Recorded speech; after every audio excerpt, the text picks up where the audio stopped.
정면 봐주시면 되고요.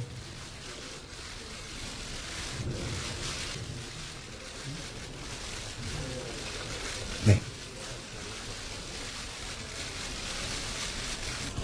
예, 이렇게 찾아와 주셔서 영화 봐주시고 감사합니다.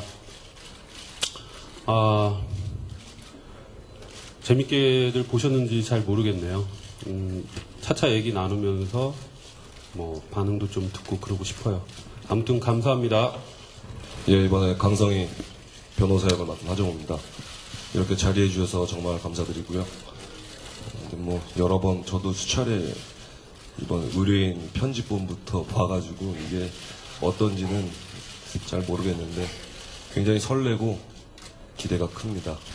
예, 안민호 검사 역할을 맡은 박기수입니다. 예, 저도 오늘 처음 봐가지고 좀 얼떨떨한데 어떻게 보시는지 굉장히 궁금합니다.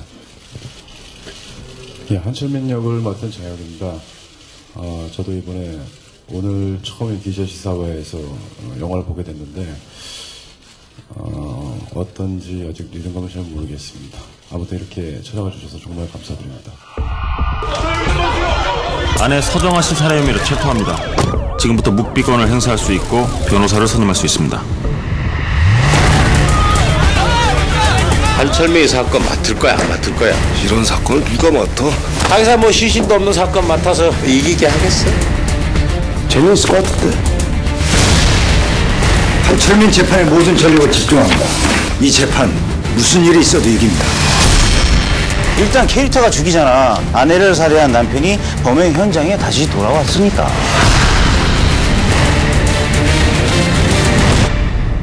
근데 한철민이 좀 이상하지 않아요? 열 손가락 지문이 하나도 없었다는 거예요. 중간에 집에 들렀던 사실을 입증할 거야. CCTV가 있어요? 한 달 전 화면까지 다 싹 들어갔어. 누군가 찍혔다는 거지. 대한민국 검찰들 바빠질만 하네. 이게 아직도 누가 이기고 지느냐 게임인 것 같아. 이건 옳고 그름의 싸움인 것 같은데? 피고인 한철민을 제외하고 다른 범인의 가능성을 고려할 수 있겠습니까? 없습니다. 증인이 본 사람이 피고인이 맞습니까? 내가 방법 틀려먹었다고 얘기했지.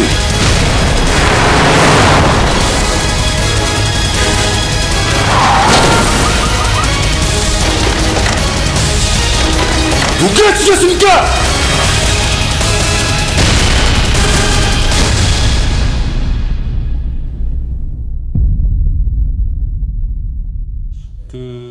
밸런스는 어쨌든 이 영화가 사건을 받아들이고 그 사건을 이제 쫓아가는 과정은 관객들이 강 변호사를 통해서 진행되도록 했고요. 그 다음에 아무래도 이 뒷부분에 반전이 있기 때문에 엎치락 뒤치락 하는 부분이 서로 이제 호각지세를 이뤄야 되는 그런 부분들 이제 영화 시나리오 상에서 중요한 부분이었고 그런 부분들이 이제 밸런스를 맞추는데 첫 시발점이었던 것 같아요. 그 외에는 이제 배우분들이 서로 친하고 또 호흡이 잘 맞고 그래서 이제 그런 연기들이 나왔던 것 같고요. 일단은 검사와 변호사의 대결 구도가 좀 호각지세를 이루는 느낌으로 가는 것을 처음부터 생각을 했었습니다. 예, 안 교수님 역할을 해주신 최종훈 선생님께서는 그 역할은 이제 변호사와 어떤 관계가 있는지 그것을 파기 시작하면 한도 끝도 없겠죠. 그건 시나리오 단계에서 쳐냈던 부분이고요. 어쨌든 세 명의 밸런스를 더 중요시하는 영화고 그 다음에 다른 분들의 사연이 또 들어가기 시작하면은 감당할 수가 없는 드라마가 될 것 같았고요. 그런 부분들이 이제 설명을 안 하고 넘어갔던 부분들인데 그게 이제 부족하게 느끼셨다면은 이 영화에 어떻게 보면은 오게티라고도 할 수가 있겠습니다. 네. 고민이 굉장히 많았죠. 저희가 이제 촬영을 들어갈 당시에 또 미국에서 비슷한 영화가 또 나와서 준비 중이라는 얘기를 또 들었었고 그리고 그 이전 법정 스릴러에서도 그런 변호사의 비밀 유지에 관한 어떤 부분이 영화에서 다뤄졌던 적이 있기 때문에 고민을 많이 했는데 우리나라 실정법하고는 조금 달랐습니다. 미국하고 우리나라 실정법하고는 조금 달랐고 범죄 행위에 대해서는 그러니까 윤리적으로는 처음부터 수임을 하지 않으면 됐을 텐데 이렇게 뒤통수 맞는 경우에서는 시민으로서 당연히 해야 될 의무인 것이죠. 우리나라 실정법에서는 그게 변호사가 그런 부분이 법에 어긋나는 조항이 아니라는 걸 확인하고 스토리를 구성하게 됐고요. 그 다음에 변호사가 딜레마를 가지고 검사도 갖고 있었던 딜레마고 그런 불법적인 수사를 하는 것이 그런 딜레마를 드러내면서 어떤 결정을 하는지가 이제 우리나라 실정에 맞는 결정이었던 것 같아요. 그게 이제 또 배신 문제에 대한 질문이 나올 수도 있는데 그 부분도 이제 나중에 말씀드리겠지만 여러 가지 현실적인 조건들을 고려한 스토리텔링이었던 것 같습니다. 그러니까 여러분들 기자 여러분께서도 잘 아시다시피 저희 나라에서 우리나라에서 2008년도부터 국민참여재판이 시행되고 있는데 사실은 그 국민참여재판은 합의부에다가 배심원들이 어떤 법적으로 이 형량이라든지 유무죄에 대해서 결정권이 없습니다. 의견을 제시할 뿐이었고 그 다음에 하지만 이제 사람들의 어떤 여론이라는 것이 있기 때문에 판사분들도 사람이고 그래서 영향을 받고 그래서 유무죄 그 결정에 굉장히 영향을 미치는 건 사실이지만 결정권은 없어요. 그런데 이 영화에서 보시면은 합의부가 아니고 단독이거든요. 그러니까 미국의 배심제를 그대로 따온 것이죠. 그렇지만 우리나라 또 현실을 무시할 수 없었기 때문에 어떤 그 배심제에서 조금 더 디테일하게 문제되는 부분들은 잠시 접어두고 영화에서 인물들의 어떤 그 감정의 싸움과 부딪힘에 조금 더 집중했던 것 같습니다. 같이 얘기하면서 뭐 그에 관련된 서적을 읽고 뭐 이렇게 하면서 원래 그렇잖아요. 우리가 모르고 있다가 공부를 하면서 조금씩 알게 되면 몰랐던 때를 조금 기억을 못 하잖아요. 그래서 사실 어떤 식으로 그 사이코패스에 대해서 뭐 얘기를 했느냐의 시작점은 지금 기억이 안 나요. 단지 이제 서로 의사소통을 하면서 이런 부분들을 이렇게 맞춰보자라는 얘기는 했었는데 그 다음에는 모든 것이 이제 배우의 몫이죠. 저는 장혁 씨를 그냥 바라봤습니다. 이렇게 연기하시고 카메라 앞에서 움직이시고 어떻게 표정을 가지고 그런 부분들에서 이제 어떤 밸런스만 봤죠. 장혁 씨가 충분히 그 스토리에서 하고 있는 부분들에서 그냥 그분들이 맞는지 안 맞는지에 대한 서로의 어떤 호흡이 있었던 것 같고 어떤 사이코패스에 대한 무슨 학술적인 무슨 그런 공부를 더 하지는 않았던 것 같아요. 그거는 뭐 추격자 하정우 씨도 그랬을 것 같은데요. 뭐 그렇습니다.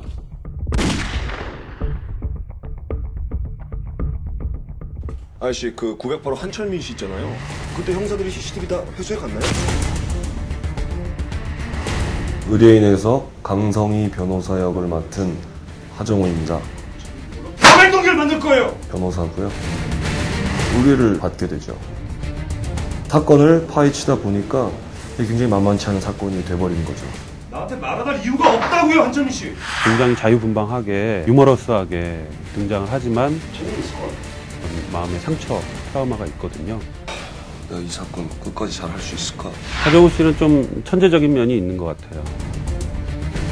그리고 자신의 캐릭터에 대해서도 전체를 읽고 어떤 식으로 꾸려나갈지에 대해서도 해석이 되게 탁월하신 것 같고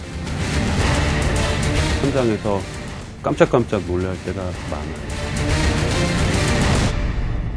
이게 아직도 누가 이기고 지느냐 게임인 것 같아. 안민호 검사 역할을 맡은 박희수입니다. 변호인은 아마도 이런 주장을 할지 모르겠습니다.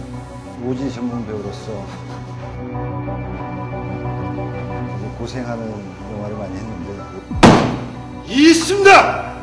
신분이 좀 이렇게 상승이 돼가지고 엘리트인 척하느라고 굉장히 고생을 많이 했습니다. 쉽게 말씀해 주시죠. 살인범을 잡으려고 굉장히 정의감이 투철하지만 재판으로 충분히 잡을 수 있었습니다. 자신이 갖고 있는 권한이 굉장히 크기 때문에 휘두른 권한이 얼마나 큰지에 대해서 인지를 못할 때가 있는 그런 검사입니다. 다른 범인은 생각할 수도 없었겠군요. 포멀하고 좀 단정한 모습을 보여주면 좋겠다고 생각을 했는데 너무 훌륭하게 안 검사님 역할을 해주시는 것 같아요. 사태 파악이 안 돼?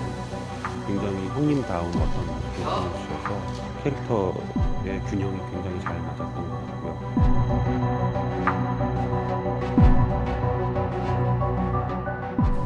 근데 당신은 날 믿지 않아. 네, 안녕하세요. 정혁입니다. 한철민이라는 역할이고요. 부인을 죽이게 된 어떤 살인 용의자로 법정에 진행되는 과정을 가게 되는 그런 캐릭터죠. 다른 사람들이랑 다르지 않은 당신. 그래서 처음부터 말하지 못했어. 그 사람이 범인인지 아닌지는 저도 잘 모르겠어요. 그거는 한철민에게 맡겼죠. 절 향해서 살인자라고 손가락질해도 좋습니다. 한철민 역할이 굉장히 내면적인 많은 걸 드러내면 안 되기 때문에 표정과 내면 연기를 해야 돼서 굉장히 힘드셨을 거예요. 왜 아무도 제 얘기를 듣지 않는 걸까요? 선과 악 그 경계에서 모호한 어떤 느낌을 살릴 수 있을까? 카메라를 놓고 보니까 타고난 외모 때문에 그 모호함이 배가 되더라고요.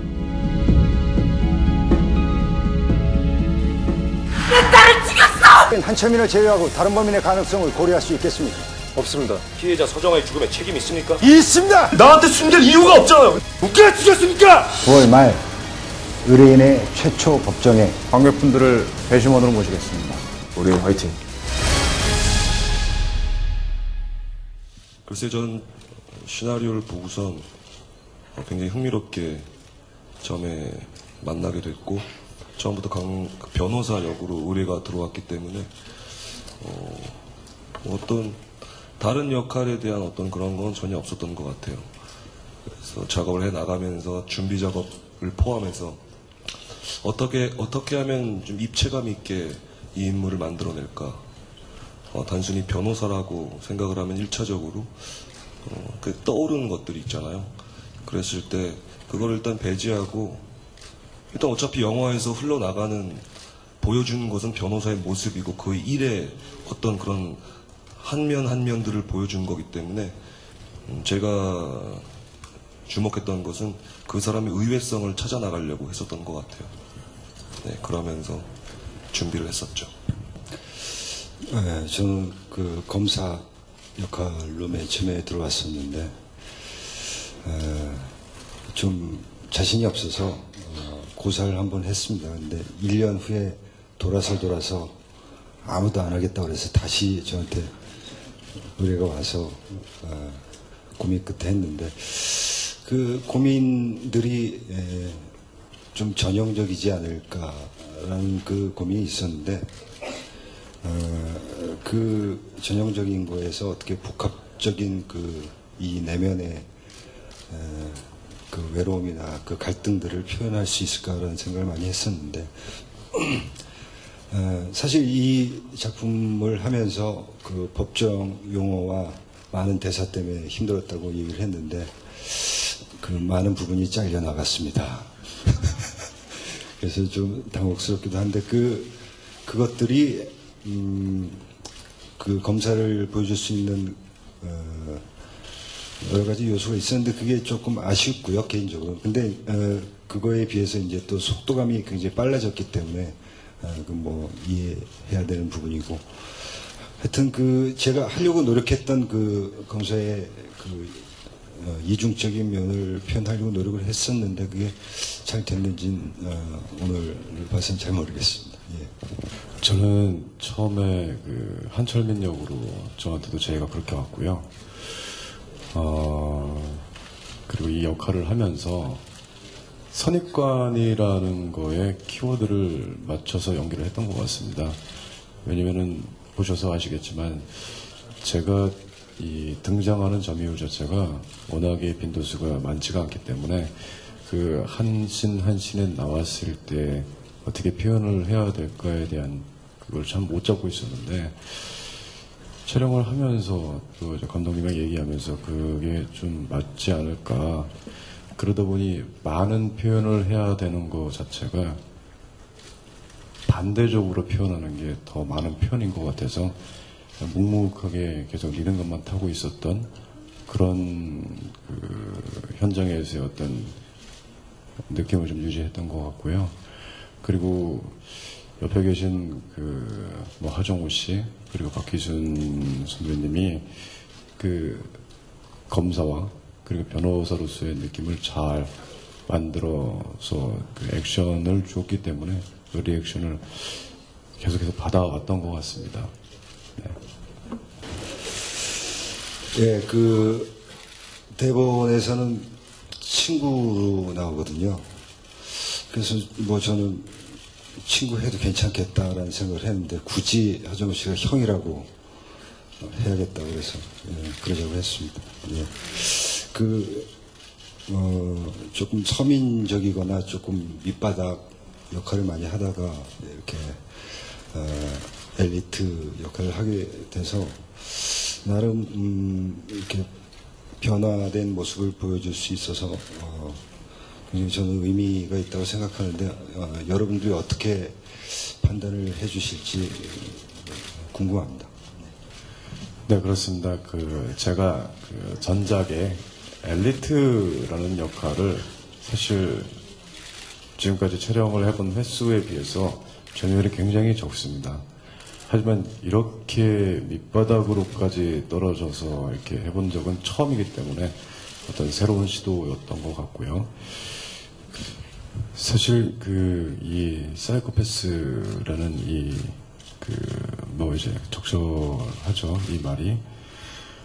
근데 이제 사이코와 사이코패스는 전혀 틀린 뜻이어서 사이코가 아닙니다. 그래서 그런 책들을 좀 많이 접하게 됐는데 어렸을 때 여러 가지 현상들이 있더라고요. 근데 마지막 그 책에 항상 나와 있는 거는 다 그 이론이라고. 모든 사람들이 똑같은 직업을 가지고 있지만 개개인의 성향이 다르듯이 이런 것 또한 마찬가지로 그런 상황이라고 이렇게 생각이 들더라고요. 그래서 사실 보다 보면은 이 사람의 생각하는 관점은 굉장히 다른 데 있다고 생각을 했습니다. 이를테면 여기서 유죄와 무죄의 관점이 있는 게 아니라 정말 아내를 사랑했다. 근데 그 방식이 달랐다. 여기에 초점을 맞추다 보니까 그런 식의 어떤 색깔이 나오게 되더라고요. 예, 그거를 이제 그 감독님이랑 많이 커뮤니케이션을 하게 됐죠. 그렇게 어프로치를 해 나갔던 것 같습니다. 뭐 굳이 저희 개인적인 걸 말씀드리자면 다른 걸 수도 있는데 저희 그 초반 장면 중에 그 여배우와 함께 그 파티를 여는 그 장면이 이 영화 전체 촬영의 마지막 날 크랭크업 날 촬영이 진행이 됐었고요. 그 씬 순서로 바로 붙은 한철민을 만나러 가는 장면이 제 첫 촬영이었습니다. 그래서 끝과 처음을 연결해서 본다라는 게 이어져 있다라는 게 전 개인적으로 굉장히 좀 흥미로운 부분이 아니었나라는 생각이 듭니다. 저 오늘 영화를 처음 봐서 아직 얼떨떨한데 그 마지막에 이제 장혁 씨의 반전이 저는 굉장히 좀 인상 깊었던 것 같습니다. 그냥 그런 느낌으로 촬영을 의도한 건 아닌데 마지막 이제 제가 담배 피는 장면이 그 침대 위에서 그 장면이 좀 톡 쏘는 듯한 느낌이 있더라고요. 네, 그래서 그 장면이 좀 인상 깊었던 것 같습니다. 이건 장르 영화고 또 법정 스릴러잖아요. 법정 영화는 다 찾아봤던 것 같아요. 법정 영화는 뭐 하여튼 미드부터 해가지고 다 찾아봤던 것 같은데 너무나 훌륭한 영화들이 많았고 또 배울 점들이 굉장히 많았어요. 그리고 또 우리 영화 안에 있는 현실적인 제약들, 예를 들어 배심원들만 가지고도 정말 재밌는 얘기를 만들 수가 있구나, 그런 것도 느꼈는데 사실 우리 현실 조건의 제약이 그런 부분들이 좀 있는 것 같고, 그래서 어퓨근맨 말씀하신 어퓨근맨도 봤고 정말 훌륭한 영화거든요. 그 어퓨근맨의 영향도 많이 받았고 또 타임 투 킬은 잘 모르겠어요. 그거는 기억이 잘 나질 않는데 아무튼 뭐 말씀드렸던 검찰적 증인이라든지 업비군맨이라든지 뭐 심판 뭐 이런 훌륭한 많은 법정 영화들을 교과서로 삼았습니다. 예, 제가 아까 그 스포일러에 대해서 조금 얘기를 하지 말아달라고 말씀을 드렸었는데 그 말씀 드린 사실조차도 얘기를 하면 안 될 것 같더라고요. 네, 그런 어려움이 있고요. 아무튼 이렇게 영화 많이 와서 봐주셔서 너무 감사하고 또 어떻게 보셨는지 좀 궁금하기도 한데 좋은 소문 많이 내주시고 어떻게 될지 저도 기대가 많은데 아무튼 와주셔서 감사합니다. 참 모르겠어요. 늘 기자 시사회, 그다음에 특별 시사회를 하고 또 제작 발표회를 갖고 그리고선 개봉날부터 이제 관객분들을 만나고 어떻게 예상하기가 너무너무 어려운 것 같아요. 그래, 제가 너무나 재밌다, 즐거운 영화다라고 100번 외쳐도 그거는 자연의 현상인 것 같다라는 생각이 들어요. 그냥 잘 됐으면 하는 마음, 전 작품들과 마찬가지로 잘 되었으면 하는 심정이고요. 관객분들에게 잘 좀 소개시켜 주십시오. 감사합니다. 지금 이 자리가 그 재판에서 지금 증인석에 앉아 있는 기분입니다. 예, 제가 뭐 잘못한 것도 없는데 이렇게 굉장히 떨리고 뭐 그런 느낌인데 하여튼 본의 아니게 저는 최초로 시도되는 작품을 많이 했던 것 같아요. 이번 작품도 그런 의미에서 굉장히 의미가 있는데 그런 관점에서 좀 너그럽게 좋게 말씀 많이 해주시기 바라겠습니다. 고맙습니다. 연기하고 이렇게 기자분들 앞에서 이런저런 얘기를 하고 무대 인사를 할 때까지가 배우가 할 수 있는 마지막 자리인 것 같습니다. 아무튼 여기 계신 분들이 저를 비롯해서 정말 의미 있는 시간이 될 수 있었으면 합니다. 끝으로 정말 인상 깊었던 장면은 그 파티에서 하정우 씨가 춤추는 장면이라는 거 기억해 주십시오. 감사합니다.